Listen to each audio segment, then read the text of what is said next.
We've been telling you about the arrests of several members of a Christian militia group. Just a short time ago, those charges were unsealed in a Detroit courtroom.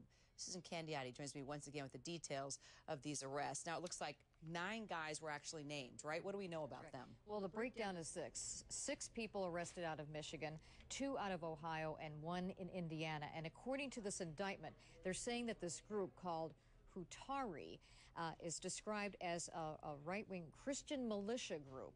And they said that they considered local, state, and law enforcement authorities as the Brotherhood, and that they considered them as the enemy, and they wanted to engage them in battle. And so here's the scenario that the government says they were involved with, that they plan to kill a law enforcement officer as part of this conspiracy. And then that would prompt a funeral to take place. Then the members of this group would then target the additional people who would show up to the funeral by using explosive devices, homemade bombs, this kind of thing. And that they would attack even more law enforcement officers.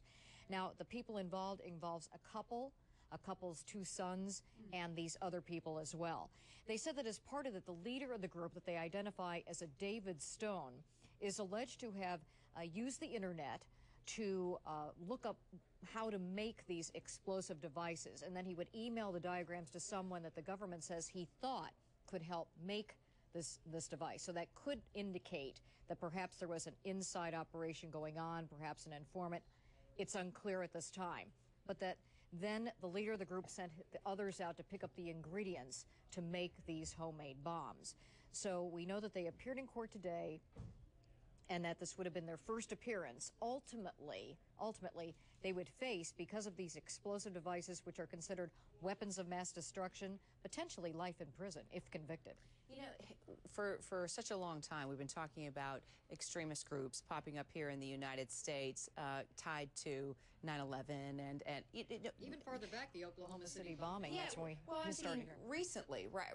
I mean, it's been had a Middle Eastern tie to the U.S. troops in Iraq and Afghanistan. Now, all of a sudden, out of the blue in the Midwest, as if you look at the video, all these white men dressed in fatigues, you know, playing this music and talking about their mission. I mean, what do you... In fact, in this case, it was an Antichrist. They considered there to be an Antichrist in their midst, and they wanted to we haven't do seen something one of these in a long time. We haven't, but there are groups that study this, organizations that study this, including the Southern Poverty Law Center. And they put out a study fairly recently, and they said that there's been a real resurgence in these groups. 360 that they counted. Yeah, well, they're saying one reason is because of the sort of rebirth of an anti-immigrant fervor.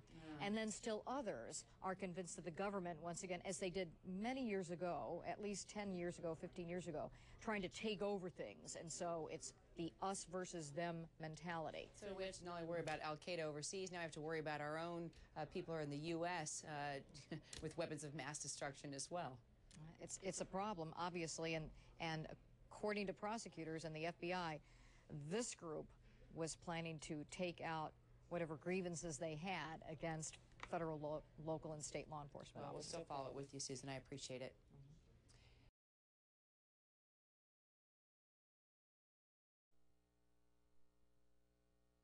Well, new developments today on a frightening story out of the Midwest. The FBI launching a series of raids over the weekend against an anti-government militia, arresting at least 9 people. New videotape coming into Fox News. Here you can see family members leaving the courthouse in Detroit after several suspects appeared before the judge earlier.